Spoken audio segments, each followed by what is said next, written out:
Welcome to the next tutorial in GIMP. This is a very quick tutorial, part 1, about changing background color in GIMP. It's actually a very quick way to do this in GIMP, especially if you have an image that already has a background color you'd like to remove. So, the fastest way to change the color in your background is go up to Colors, Color to Alpha, and then you will see that there will be a color picker that you can pick down here, a little drop down box from blank color to alpha, and then you can click on this little eyedropper here, click on the image, then go back to your color picker, press OK, and you'll see on the preview that it has removed the color from your background. Click OK there. The color will have been removed from your background. You may now add a new layer to your image. Make sure to have it as a transparent layer. Drag that layer beneath your current layer, which you removed your color by putting it into alpha. And then you can use the bucket fill tool to switch to any other color you'd like to add to your image. And that is the very basics about changing a background color in GIMP. Welcome to the next in our tutorials about GIMP. In this tutorial, we're going to show you how to change the background color in GIMP. This will be part 2 of our tutorials showing you how to change the background color. Another way you can change the background color in GIMP that is quite easy is go to your image, right-click, add an alpha channel if it doesn't have one already, and then from there you want to use the fuzzy select tool to select the part of the image you would like to delete to give ourselves a transparency. So you can see here it has selected all of the color besides the text itself, and if we were to continue from here, it would actually get rid of the background except for the other colors that we need to get rid of inside of the letters. To add the circles inside the text, you want to hold down the Shift button, which will add a plus symbol next to your fuzzy selector, and you can now add those bits inside the text into your selection. And doing so will allow you to delete all the parts of the image you want to get your alpha channel. So once you're finished there, just hit delete on your keyboard, and you'll see the background is now fully removed.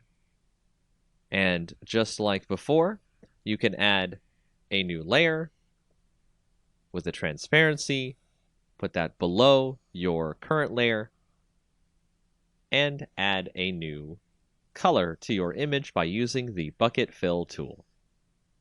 And that's another way about changing background color in GIMP. In our next tutorial in GIMP, we're going to show you what some of the blur filters can do to our images and add extra cool effects that might not be available elsewhere.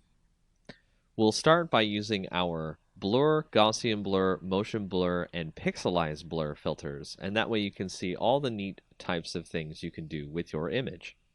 As you can see, we started with a bunch of duplicate layers of our original image and renamed them to blur, Gaussian blur, motion blur, and pixelize.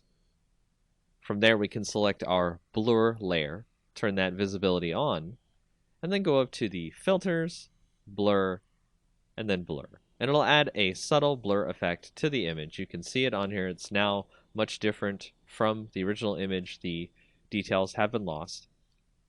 And then we'll go up to our Gaussian blur, turn that visibility on, go to filters, blur, Gaussian blur, and we'll turn the blur radius to about 11 seems fine.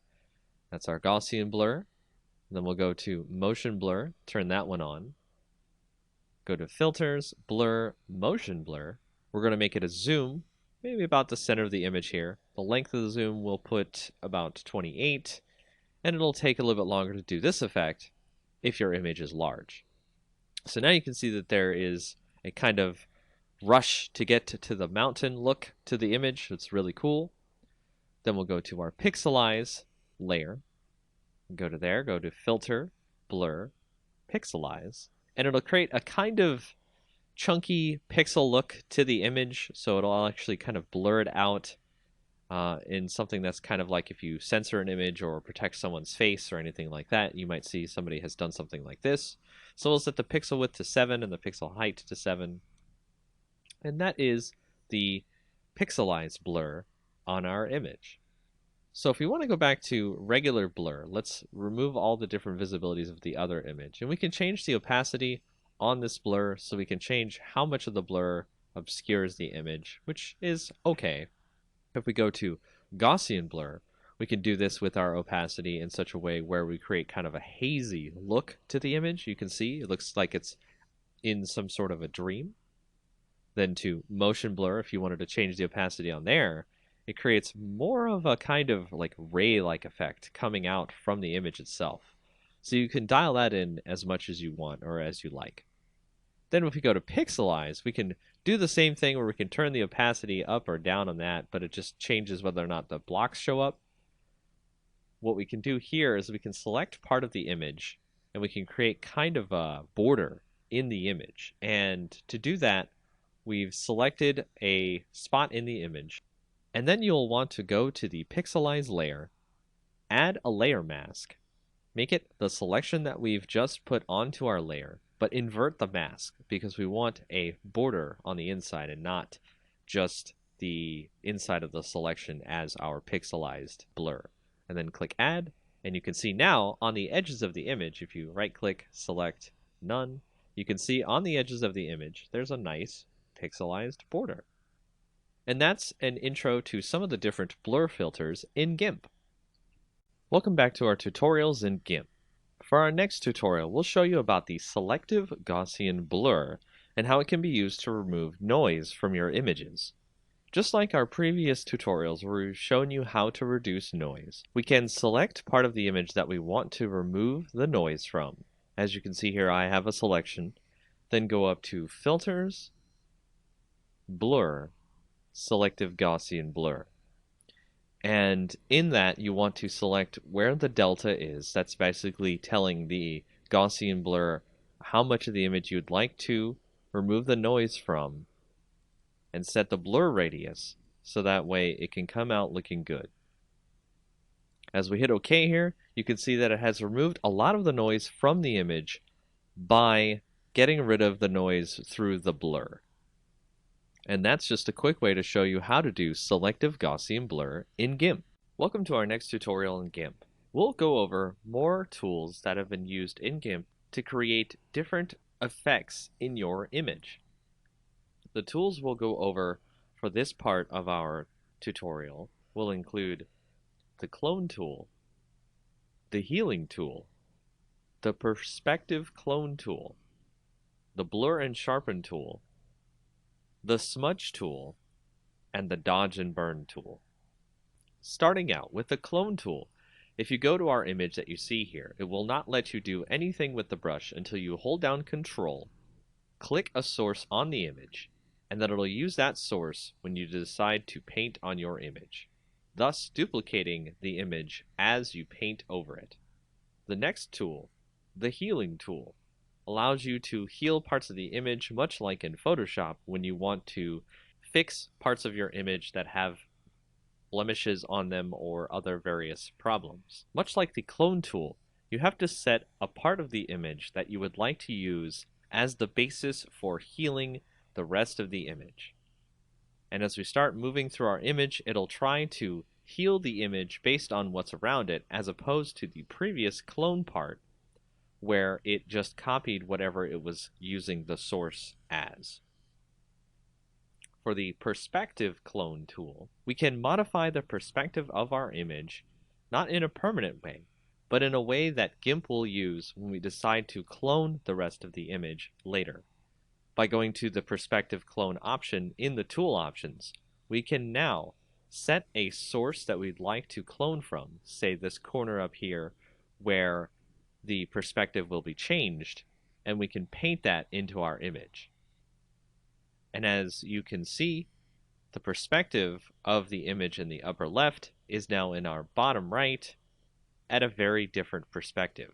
The next tool, Blur and Sharpen tool, we can set to blur.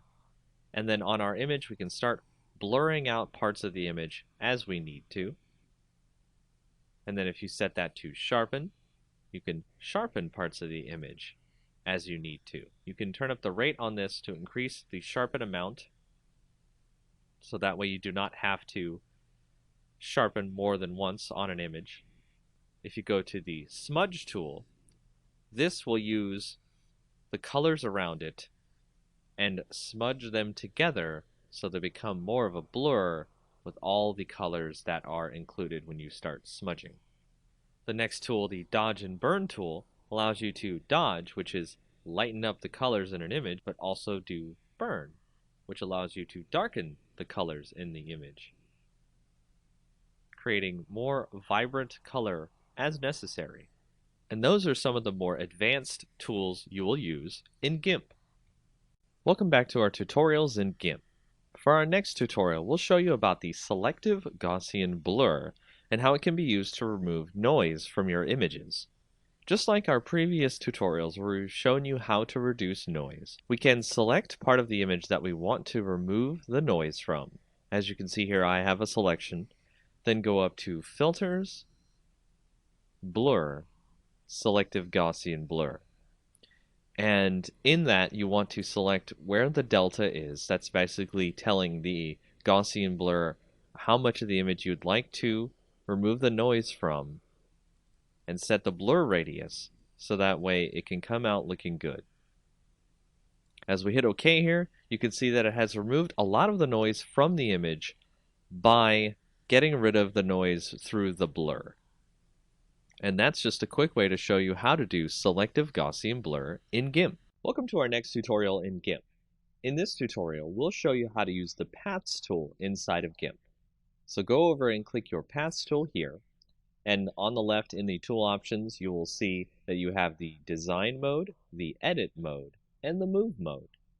The Design mode allows you to create points on your image that will create a path. To connect the paths together so that way you create a completed path, go to Edit once you are finished clicking on the last point for your path, and then click on the starting point of your path. That will complete your path.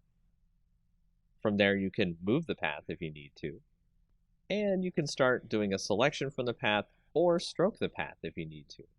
As a solid color pattern, you can set the pixels of the line, and so on. Another mode you can do with paths is you can create a new path where you can create a curvature to your path. And this allows people to create some very interesting and unique paths. To create this path, you must make sure that you have the polygonal option turned off.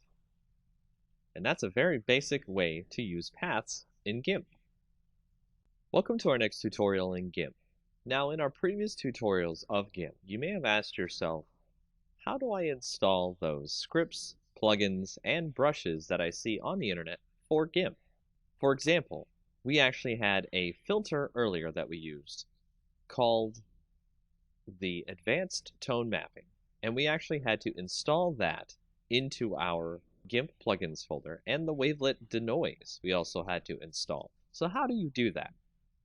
Well, once you find the plugin of your choice, for example, when we had to get wavelet denoise, you can go into your folders for GIMP, usually under Program Files, GIMP 2, and then you'll see the different folders you have for GIMP.